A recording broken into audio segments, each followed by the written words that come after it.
So good day, ma'am. For today, I'll be doing the Leopold'S maneuver return demonstration. So first is to wash hands. So to deter the spread of microorganisms. So assuming that I already done with the hand washing, next is to explain the procedure to the patient to gain the cooperation. So good day, ma'am. I'm Princess Jessa Tiarcan from Batangas State University, and now I'll be doing the Leopold'S maneuver or the forward grip. So to determine the location of the baby and its position.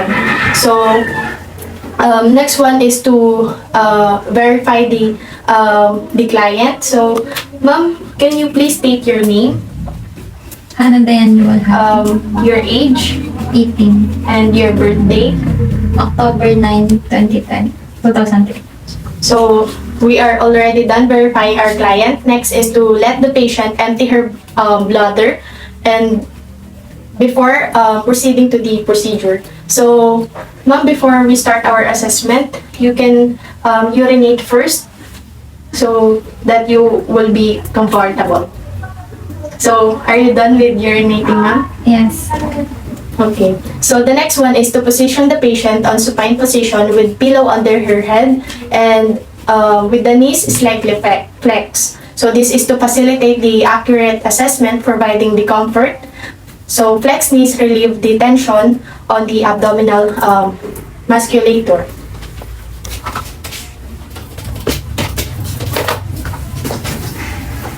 Ma'am, can you please slightly flex your knees? Okay. So next is if I am right-handed, so I'm going to stand at the woman's right facing the patient. So this is for the better accessibility of the healthcare provider. So okay, ma'am, allow me to remove this and expose your tummy. Okay. Yes. So the first maneuver or the fundal grip. So we will be assessing for the presentation of the baby for the fetal lie. So we will be assessing if it's breech or cephalic. So you can see that it is breech if it's round, firm, and hard and movable.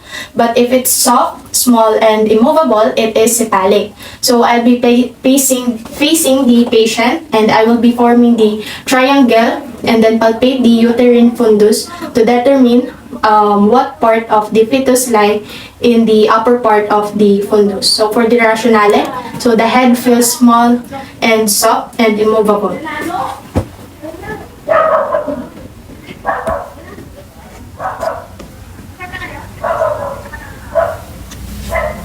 So the second maneuver or the umbilical grip. So we have to palpate in the downward direction on the patient, applying gentle but deep pressure to determine the position of the fetal extremities, fetal back, and the anterior shoulder.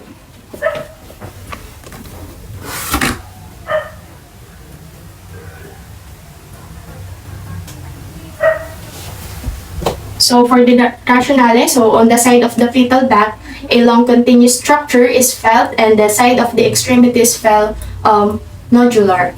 So the third maneuver or the Leopold'S grip.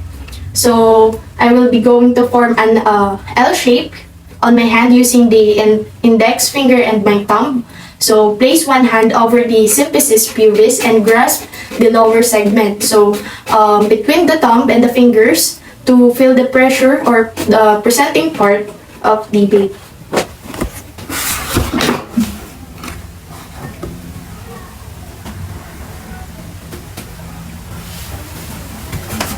So for the rationale, so if the engagement has occurred, the fetal part feels fixed in the pelvis. So the head is an inlet or in pelvis. So and presenting the part is still movable and it is not engaged. So the fourth maneuver or the pelvic grip. So the for the first, second, and third maneuver, we are facing on the patient. But in this last maneuver, we are going to face on the patient's feet. So turn the face on the woman's feet and then confirm the findings of the third maneuver and determine the flexion of the fetus head into the pelvis.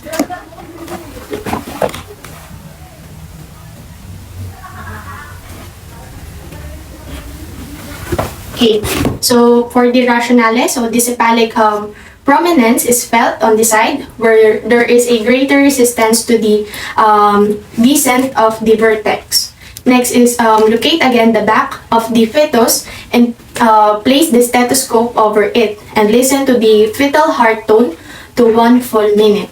So first we have to warm the stethoscope to prevent the patient and the fetus from being startled to the provide the comfort.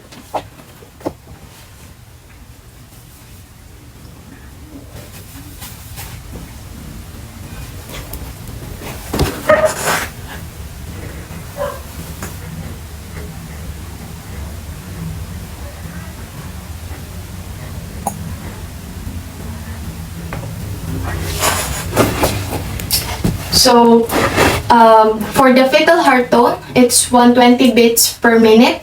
And then next is to note the location, rate, and then the character of the FHT. So this is to monitor and evaluate the condition of the fetus. So,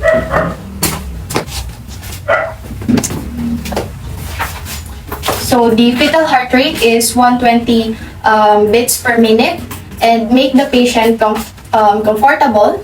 So, ma'am, are you still comfortable now? Okay, so I'm just going to put this back. Okay.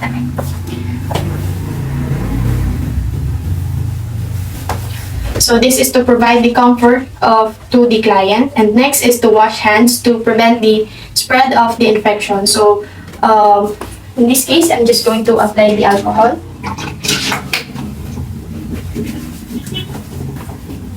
And then document the observation made, the fetal findings, the presentation, position, attitude, and whether engaged or floating. So this is to have the baseline data for the future use.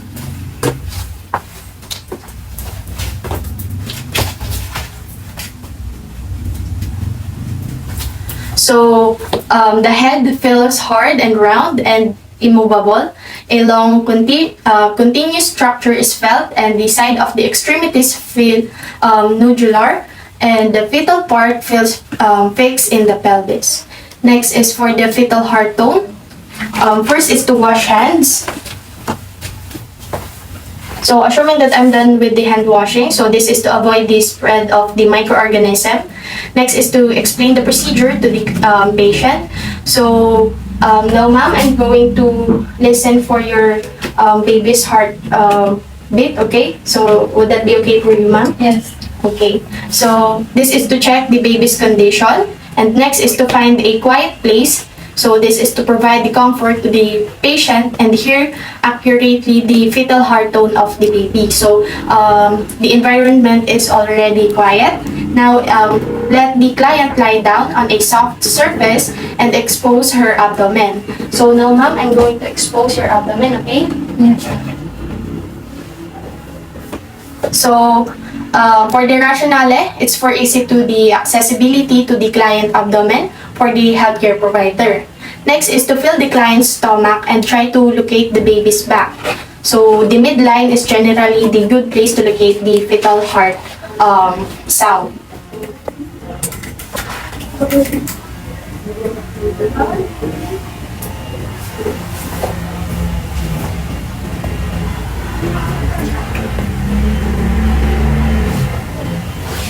Okay, so place the earpiece of the stethoscope and listen carefully for a few minutes through the earpiece. So warm first the stethoscope to prevent the patient and the fetus from being startled and provide comfort and accurate findings.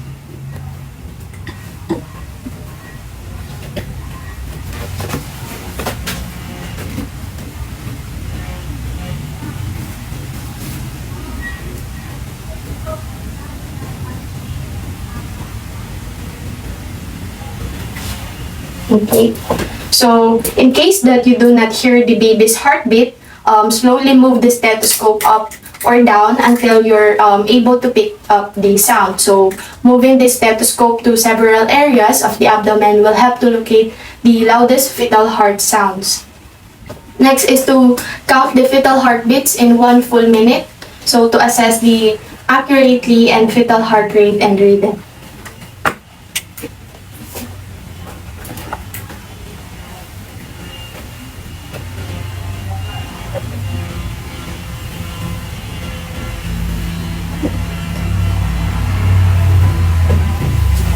So next is to make the patients comfortable, to provide the comfort measures. So ma'am, are you comfortable with your position now? Yes. Okay. Just going to put this down. Next is to document the date. But before that, I'm going to wash hands first. So just assuming that I'm done with the hand washing, so I'm just going to apply alcohol again. So this is to prevent the transfer or spread of the microorganisms. Next is to document the date and time of the assessment. So the fetal heart rate and the rhythm.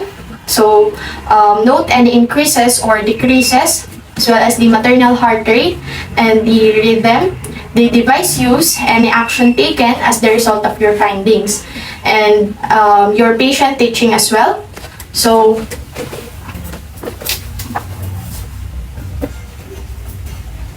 So today is September 20, 2023 at exactly 1:20 p.m. So the fetal heart rate and rhythm of the baby is 120 beats per minute.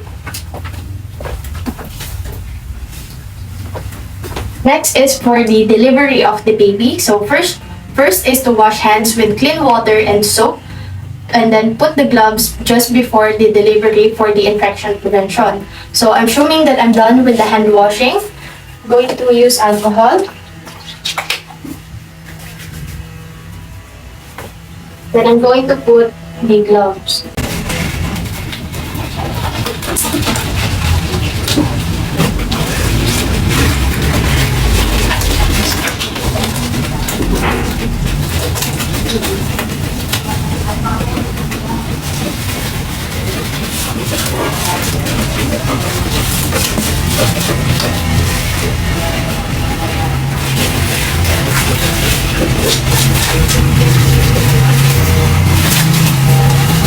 So I use the double hand gloving technique. Next is to ensure all the delivery equipment and the supplies are available, and place the delivery room in clean and warm. So it should be at 25 degrees Celsius. So we have here the basin, the sterile forceps, the scissors, draw sheet, sterile gloves, and then the cotton balls, antiseptic solution, or the betadine. So next is to ensure bladder is empty. So ma'am, did you already urinate first? Yes. Okay, so this is for the comfort of the client, and next is to assist the woman into a comfortable position. So, ma'am, let me fix this first. Okay. So, stay with her and offer her the emotional and physical support. So, allow her to push as she wish with the contractions. So, wait until the head is visible and the perineum is distending. So again, wash hands with clean water and soap to prevent the spread of microorganisms. So assuming that I'm done with that procedure. Next is to ensure the controlled delivery of the head. So keep one hand gently on the head as it advances with the contractions. Next is to support the perineum with other hand and cover the anus with pad held in the position by side of the hand during the delivery. And then leave the perineum visible between the thumbs and the first finger. So ask the mother to breathe steadily and not to push during the delivery of the head. So ma'am, do not push when the delivery of the head, okay? Okay. So start.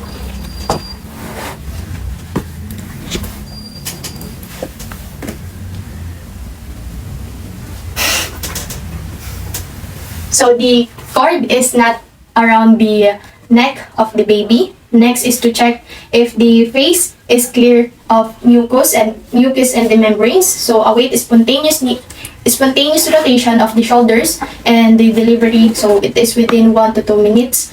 And then apply the gentle downward pressure to deliver the top shoulder. And then after that, lift the babies up towards the mother's abdomen to deliver the lower shoulder.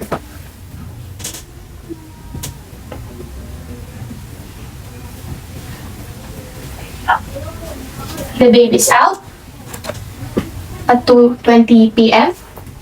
Congratulations, mother. So, next is to, I already placed the baby on the abdomen of the mothers or in the arm. So, note the time of delivery. So, again, it's 2:30. Let the other healthcare provider note for that data. Next is thoroughly dry the baby immediately and then wipe the eyes. So, discard the wet cloth and assess the baby's breathing while drying.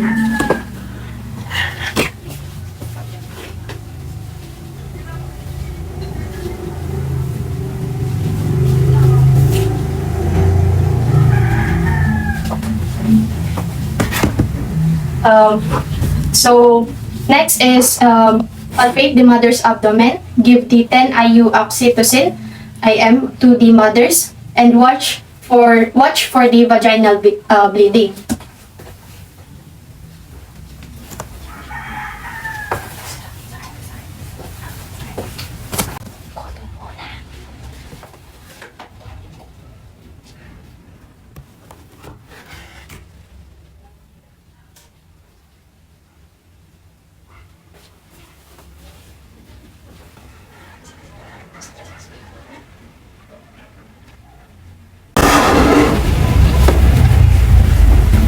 So, I already gave the 10 IU. So, watch for the vaginal bleeding. And then change the gloves. So, just going to remove the first one glove.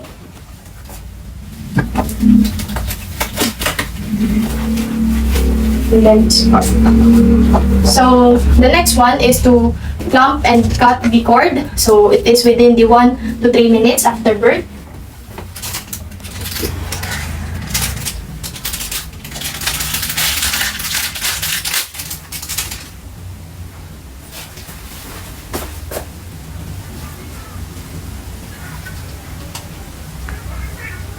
So 2 centimeter away from the base of the umbilicus.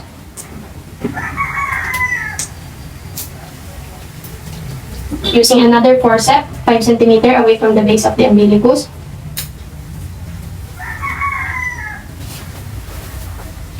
And then cut the cord. So it should be in between of the two cord. So assuming that I already cut the cord of the baby. Next is observe for the oozing bleeding or blood, and then leave the baby on the mother's chest in skin-to-skin contact, and then place the identification label.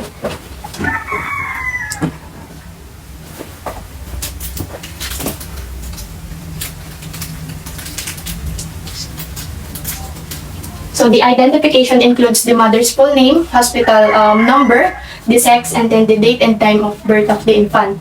Next is to cover the baby. Cover the head with the hat or bonnet.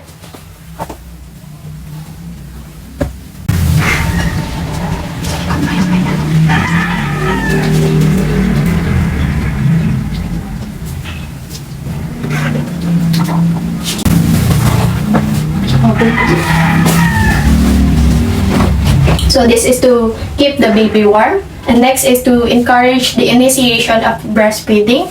So mom, kindly position your baby towards your breast and then let the baby sit for your nipple, okay? Okay. So next is to deliver the placenta. Ensure that the 10 IU oxytocin is given, and then await for the strong uterine contraction. So it's within 2 to 3 minutes, and the deliver of the placenta by the controlled cord contraction. So place side of one hand, so usually on the left, and then above the symphysis pubis with the palm facing towards the mother's umbilicus, and then applies the counter traction to the uterus during the controlled cord traction. At the same time, apply the steady, sustained, and controlled traction.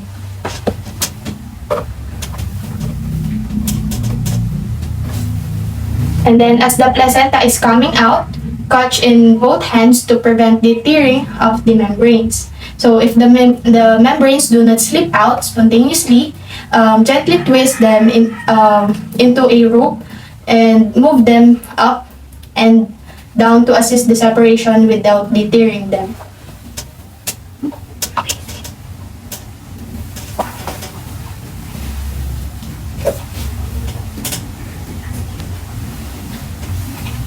place it on the basin.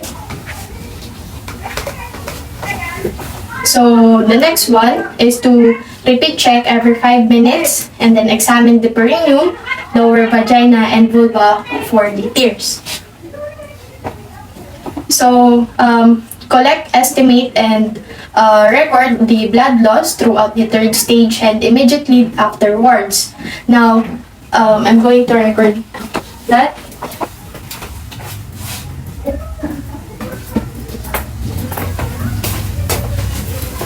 Next is to remove the gloves and perform hand washing to avoid the spread of microorganisms.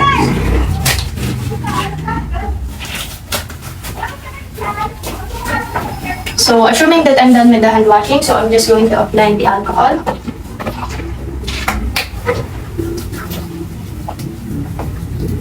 So, we're done with the procedure, and that's all for this Unitarian demonstration. Thank you.